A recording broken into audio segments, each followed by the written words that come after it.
Kenya, the world's 16th largest coffee producer, doesn't have a coffee-drinking culture. Surprised? You should be. Yes, you heard it right. This East African country, known for its scenic landscapes and diverse wildlife, holds an intriguing paradox. Despite being a major player in the world's coffee production, the locals have a rather lukewarm relationship with this globally adored beverage. Picture this: a country that exports millions of kilograms of coffee each year, yet the average Kenyan prefers a cup of tea over coffee. How's that for a jolt of caffeine-infused irony? It's as if Italy was indifferent to pasta, or France had a casual disregard for wine. This rather surprising fact comes down to a combination of cultural preferences and economic factors. But one thing's for sure: the Kenyan coffee that the world can't get enough of isn't the drink of choice in its own homeland. So next time you sip on your Kenyan coffee, remember, it's more loved abroad than at home. Ever wonder why Kenya dominates long-distance running? Let's explore that. Kenya's running success is not just a matter of sheer luck or coincidence. It's a thrilling blend of nature and nurture. Nestled in the high-altitude regions of Kenya, the Kalenjin tribe has been churning out world-class runners for decades. The secret? High-altitude training. Living and training at high altitudes, where the air is thinner, forces their bodies to produce more red blood cells to carry oxygen. This gives them a distinct advantage when they compete at lower altitudes. But it's not just the altitude. The Kalenjin tribe's natural athletic prowess plays a pivotal role too. Their lean bodies, with long legs and short torsos, are built for efficient running. Plus, a cultural emphasis on endurance and persistence fuels their love for the sport. The secret to Kenya's running success? It's literally in their blood and air. Did you know that mankind's earliest ancestors called Kenya home? This isn't just a whimsical notion, but a fact backed by years of archaeological evidence unearthed in the Great Rift Valley. This vast geological wonder, stretching over 5,800 miles from Lebanon to Mozambique, cradles Kenya in its embrace. Here, in the dusty layers of time, we find the echoes of our past. Researchers have discovered fossils of early hominids dating back millions of years, including the famous Lucy, an Australopithecus afarensis who roamed these lands over 3 million years ago.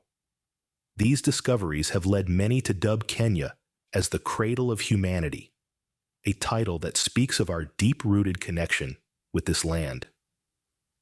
Imagine, if you will, our ancient ancestors looking up at the same sun, the same moon, walking the same earth we now tread upon. From the land of our earliest ancestors, Kenya truly is the birthplace of humanity. Imagine a lake turning pink. Sounds like a fairy tale, right? But not in Kenya. Nestled in the heart of the country's Great Rift Valley, Lake Nakuru is a spectacle that defies the norms of nature. This isn't your average lake. It's a magical canvas painted with a splash of flamingo pink. Lake Nakuru is home to one of the world's most impressive wildlife gatherings. Thousands upon thousands of flamingos flock to its alkaline waters, their vibrant pink plumage giving the lake an otherworldly hue. It's a sight that's as surreal as it is captivating, a testament to the wonders that Mother Nature can conjure. But why do these flamingos choose Lake Nakuru? The answer lies in its waters, rich in algae that the birds feed on. The more they eat, the pinker they get. It's a fascinating cycle that adds a unique splash of color to Kenya's diverse landscape. Lake Nakuru, a pink wonder you won't find anywhere else. Ever watched The Lion King? Well, you've seen a bit of Kenya then. This beloved animated film, with its sweeping landscapes and vibrant wildlife, drew significant inspiration from Kenya's Maasai Mara National Reserve. The reserve, a wonderland of rolling grasslands, acacia trees, and a plethora of wildlife, was the real-world muse for Pride Rock and the Pride Lands. Imagine Simba, bounding across the Mara's vast savanna, a realm where lions, like our young prince, truly are king. Picture the iconic acacia trees dotting the horizon, a staple of the Lion King's scenery. These aren't just figments of an animator's imagination, but sights you can witness firsthand in the Maasai Mara. The creators of The Lion King were so captivated by the Mara's beauty that they transported it onto the silver screen for the world to see. So, the next time you watch The Lion King, remember, it's a little piece of Kenya in your living room, a bustling metropolis with a national park right in the middle. Welcome to Nairobi. A city like no other, Nairobi, the capital of Kenya, marvelously marries the hustle and bustle of city life with the tranquility of nature. This vibrant city is an urban jungle in the truest sense. Picture skyscrapers and traffic jams on one hand, and on the other, a sprawling savanna, teeming with zebras, giraffes, and even lions, all under the vast, azure African sky. It's not every day that you see a rhino against the backdrop of a city skyline, is it? But here in Nairobi, it's just another day under the sun. The city's commitment to preserving its unique ecological heritage while progressing as a modern metropolis is nothing short of awe-inspiring. Nairobi isn't just a city within a park. It's a testament to the harmonious coexistence of man and nature. Nairobi, a city that truly lives under the sun and with the wild. Ever seen those vibrant red robes worn by the Maasai? There's a story behind that. The Maasai, a nomadic tribe residing primarily in Kenya and Tanzania, are easily recognizable by their red shukas, or traditional robes. These brightly colored cloths, often adorned with intricate beadwork, are more than just a fashion statement. The color red holds a deep cultural significance for the Maasai. It is seen as a symbol of power and fierceness, drawing parallels with the African soil and even the blood of the animals they protect from predators. The Maasai's pastoral lifestyle is deeply intertwined with their natural environment. They move with the seasons, following the rainfall in search of fresh grazing for their cattle. Their life is a testament to a culture that has preserved its traditions amidst the modern world. Their vibrant red shukas, a beacon standing out against the African landscape, are a testament to this resilience. The Maasai, a symbol of Kenyan culture, as vibrant as their red shukas. In Kenya, the concept of time takes a back seat. Welcome to African time. This isn't your typical TikTok, race against the clock kind of time. Rather, it's a more relaxed, less rigid approach to the passing of hours and minutes. In this land of no clocks, appointments are more like suggestions, and deadlines are often fluid.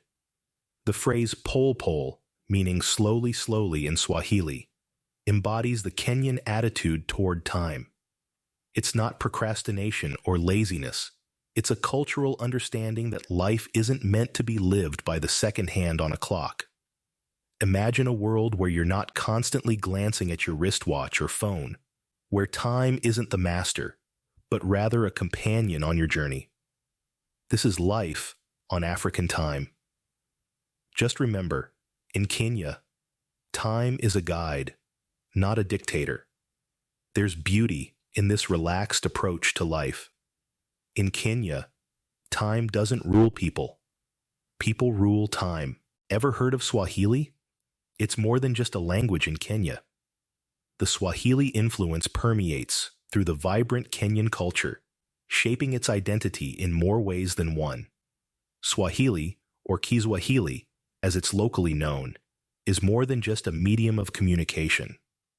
It's a melodic symphony that binds the Kenyan society, a powerful tool that weaves stories, traditions, and values into the fabric of everyday life. Swahili's influence extends beyond the spoken word. It's etched in the architectural marvels that dot the Kenyan landscape, fusing Arab, Persian, Indian, and European styles into an aesthetic unique to East Africa. From the intricately carved wooden doors to the coral stone houses of Lamu, Swahili architecture is a testament to Kenya's rich cultural heritage. Swahili is not merely a language, it's a lifestyle, a philosophy, and an integral part of Kenya's cultural DNA. It's a testament to the country's rich history and diverse influences. Swahili, a language that's music to Kenyan ears. Imagine having breakfast with a giraffe. In Kenya, it's not an imagination. Now let's venture into the heart of Nairobi, where an extraordinary experience awaits at the Giraffe Manor. This boutique hotel is a sanctuary for the endangered Rothschild giraffe. And it's not just a place to lay your head, but an opportunity to interact with these gentle giants. As the sun rises, the giraffes saunter over to the manor, poking their long necks and heads into the windows, hoping for a treat. Guests have the unique pleasure of feeding them right from their breakfast tables. Imagine sipping your morning coffee while a giraffe gracefully bends its neck to accept a morsel from your hand. It's an intimate encounter that breaks the barriers between humans and wildlife, a testament to Kenya's commitment to conservation. So, if you're seeking an unforgettable start to your day, look no further. At Giraffe Manor, you'll find the tallest breakfast companions, a million wildebeest on the move. Welcome to the Great Migration. Imagine, if you will, an annual journey, a spectacle so grand it is visible from space. Over 1 million wildebeest, their hooves thundering in unison, embark on a cyclical trek in search of greener pastures. A never-ending circle of life, this is the Great Migration, a unique phenomenon that unfolds only in the expanses of the Maasai Mara. This massive migration is not a leisurely journey. It's a grueling, perilous trek fraught with challenges. Rivers teeming with hungry crocodiles, vast plains stalked by stealthy predators, and the relentless African sun beating down. Yet, the wildebeest press on, their survival instinct propelling them forward. And it's not just the wildebeest. Zebras, gazelles, and elands join this epic exodus, painting a multi-species portrait of endurance and resilience. The Great Migration, a spectacle of life and survival, only in Kenya. Snow on the equator? Only in Kenya. Now, you might be scratching your heads, but it's true. Mount Kenya, the country's namesake, redefines the equatorial stereotype. Positioned smack dab on the equator, this towering beauty is the highest peak on the equator, and even more astonishingly, it's crowned with snow all year round. While most equatorial regions bask in perpetual summer, Mount Kenya, standing at an impressive 17,573 feet, is a cool exception. It's a spectacle of glittering glaciers and snow-dusted peaks, a sight you'd expect at the poles, not the center of the world. Mount Kenya isn't just a geographical marvel, it's also steeped in local mythology. The Kikuyu people consider it the home of their deity, Ngai. They believe that the snow is God's beard, and the glaciers are his white seat. So, next time you think of the equator, remember, it's not all sunshine and beaches. There's a place where the equator meets the snow. Mount Kenya, where the equator meets the snow. In Kenya, Women aren't just homemakers, they're warriors. The Maasai tribe, an ethnic group residing mainly in Kenya and Tanzania, is renowned for its distinctive customs and dress. But what sets them apart even more is their unique approach to gender roles. In a society where the majority of warrior classes worldwide are dominated by men, the Maasai women stand tall and proud as warriors themselves. They're not just tasked with maintaining the household and taking care of children, but also protecting their families and their tribe.